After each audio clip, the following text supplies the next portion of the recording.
Queen Maxima of the Netherlands gives a speech in Den Bosch. Prince Carl Philip of Sweden attends a book fair in Gothenburg. Crown Prince Frederik of Denmark opens a summit in Herning. And Princess Caroline of Hanover attends a graduation ceremony in France. All this and much more coming up next on your Royal Daily News. Good afternoon, everyone. I hope you're doing well. My name is Alexandra, and welcome to your Royal Daily News for Thursday, September 28th, 2023. Her Royal Highness, Princess Caroline of Hanover, as patron of the Nursing Training Institute, accompanied by the President of the National Council of the Principality of Monaco, Ms. Brigitte Bogonnet-Page, and the Director of the Princess Grace Hospital Center, Ms. Benoît Rousseau de Celebange, attended the IFSI and the IFAS graduation ceremony held at the Luxembourg Amphitheatre in France. During today's ceremony, the Princess presented diplomas and badges of promotions to nurses, nursing assistants, and caregivers. According to a press release, this year, quote, 29 students from the IFSI graduated, 21 of whom were recently hired to work at the Princess Grace Hospital Center, end quote.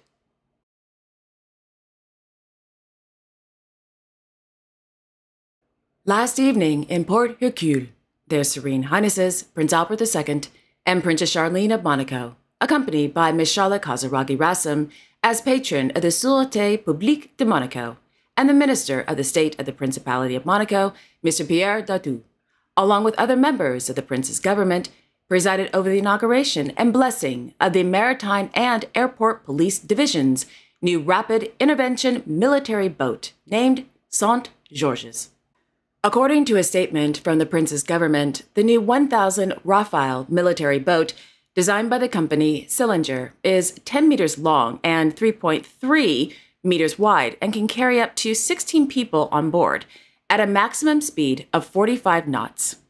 The military boat is ideal for, military troops, interceptions, and/or transports. Moreover, the boat is specifically fitted to allow space for several victims to be carried lying down in the rear and has two side accesses to help the divers get back on board more easily, and is equipped with the latest high-performance technology. The military boat will help reinforce the missions of the Marine Police and especially their essential function of sea rescues. The Saint Georges already had its first major rescue on July 30th when a luxury yacht, naturally, caught fire off the coast of France. And thanks to the brave men and women of the DPMA and Saint Georges, everyone on board was saved, including their diamonds.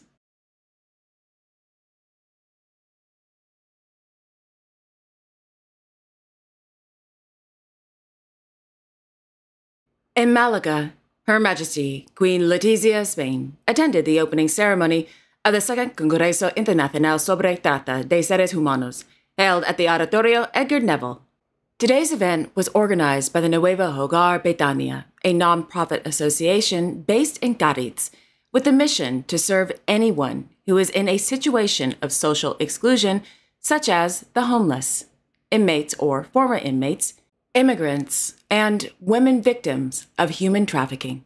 Upon her arrival, the Queen was warmly welcomed by the founder and CEO of Nuevo Hogar Betania, the Minister of Inclusion, Social Security, and Migration, and the Mayor of Malaga and other government officials.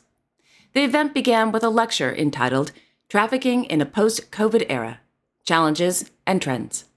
This was followed by video testimonials and a panel session held under the theme Awareness and Sensitization of Society.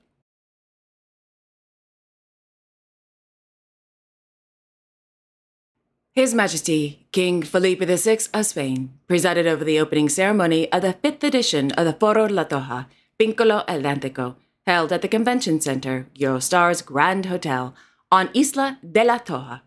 The theme of this year's three-day forum is A Most Uncertain World. According to the Spanish Royal Court, the forum has, quote, already established itself as a reference event in intellectual and academic debate, with high-level presentations, debates, and roundtables. In the last 5 years, the Forum has managed to establish itself as an inexcusable reference for public conversation in Spain and In this call, it will address topics of maximum relevance and topicality. This year's forum will dedicate a large part of its debates to analyzing the new international panorama with a configuration of two blocs led by the United States and China, respectively, with very different positions on respect for democratic values and the multilateral international order. End quote. Sounds like fun.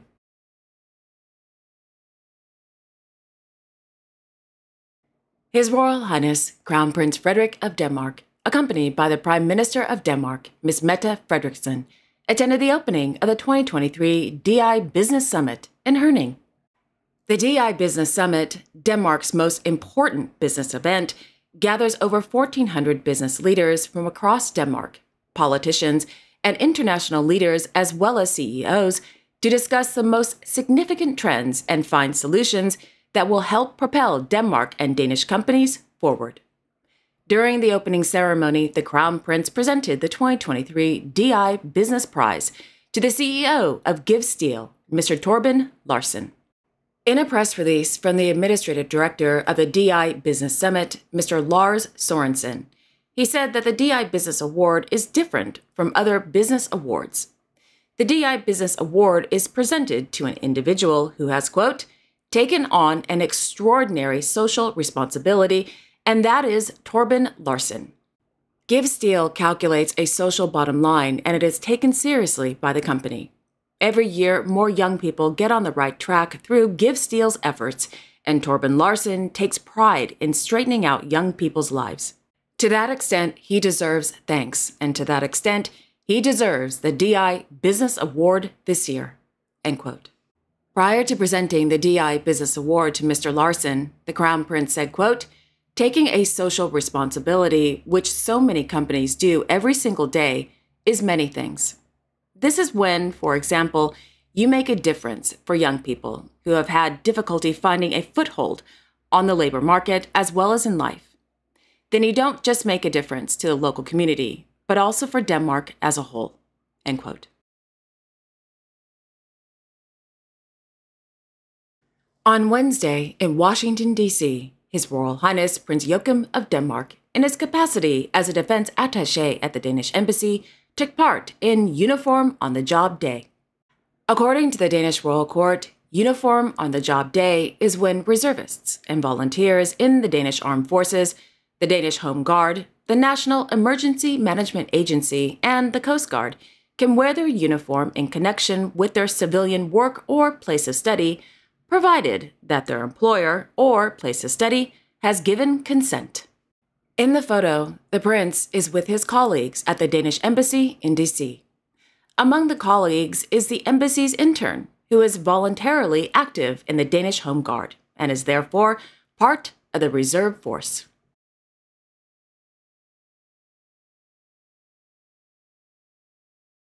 Her Royal Highness Crown Princess Victoria of Sweden attended the 2023 Baltic Sea Seminar held at the Kastelholmen in Stockholm.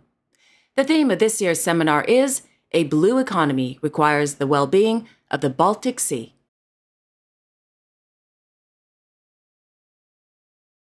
On Wednesday, the Crown Princess spent the day hiking and exploring the beautiful Dividen National Park in southern Sweden. The visit was part of the Crown Princess's initiative to visit all 30 of Sweden's national parks. By visiting all of Sweden's national parks, the Crown Princess wants to promote outdoor life, encourage exercise, and get more people to discover what Sweden has to offer in the form of nature experiences. With its giant boulders, deep fissure valleys, pine and spruce forests, outcrops, lakes, and streams, Dividen National Park covers over 2,000 hectares. In the national park, there are almost 3.5 miles of marked trails.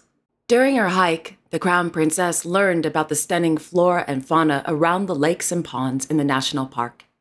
She also learned more about the, quote, natural forest and how to work with the forest to develop towards primeval forest, as well as the national park's location in the landscape, geology, and the typical outcrop forest and forest fires, end quote.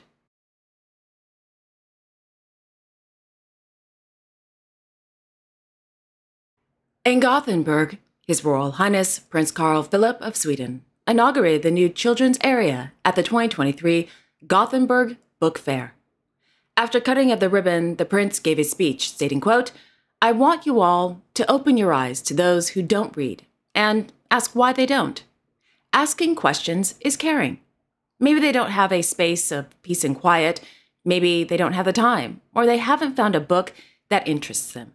Or maybe they have dyslexia." End quote. Later in the afternoon, the prince visited the reading tent, where the Prince Couples Foundation invited school classes and teachers to participate in various reading activities.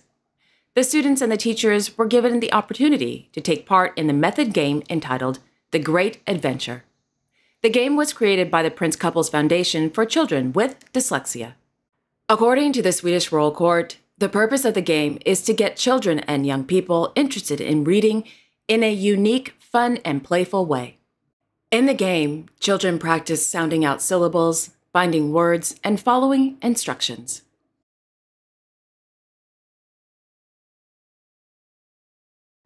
In Waterloo, Her Majesty Queen Mathilde of the Belgians visited the Musica Mundi School. The school offers young musicians aged 10 to 18 the opportunity to combine a professional musical education with a general secondary education. Young talents from all over the world receive intensive individual instrument training and classical lessons in music and general education. This school year, there are over 45 students, including 10 Belgians.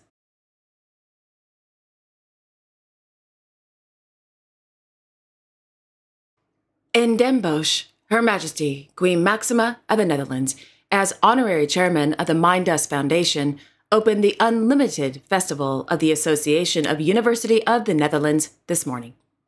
According to RVD, Unlimited is a festival of 14 Dutch universities for everyone who works with or for the university. For the next 2 days, over 500 participants will exchange knowledge and experience during discussions, panel discussions, and workshops. The festival also focuses on student well-being, performance pressure, digitalization, and research and innovation. During the opening, the Queen gave a speech emphasizing the importance of student mental health, stating, quote, "You often hear people say, university life is the best time of your life. And fortunately, for many people, it is that way. But student life can also be stressful. There are so many questions piling up. Where can I find a room?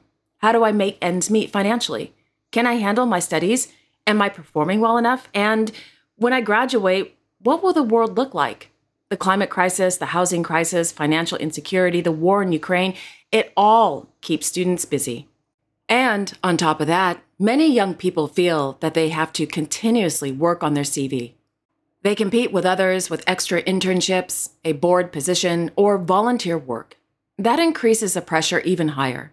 Stress and uncertainty will always be there. How you deal with it is what matters. It is a task for all of us, teachers, educational institutions, the government, parents, and students themselves, to take the pressure off. Because really, it doesn't have to be all harder, better, faster, stronger. It can also be done with a detour, with a little more relaxation and mutual understanding, and with the realization that a bad day is just a part of it." End quote. She's right. And finally, in Luxembourg City, His Royal Highness Grand Duke Henri of Luxembourg held an audience this morning with the President of the Republic of Montenegro and the First Lady at the Palais Grand Ducal. During the meeting, discussions focused on the latest European news and bilateral relations between the Grand Duchy of Luxembourg and Montenegro.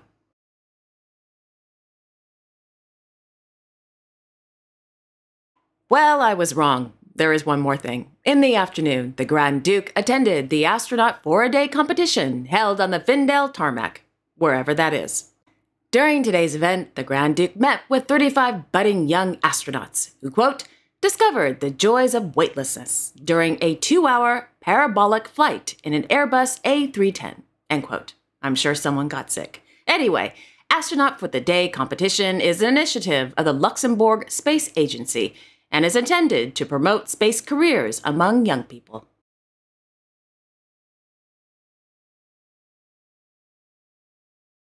And finally, last evening, the Grand Duke attended a celebration on the occasion of the 90th anniversary of the Luxembourg Forestry Group Association, which supports private forest owners in the sustainable management of their property.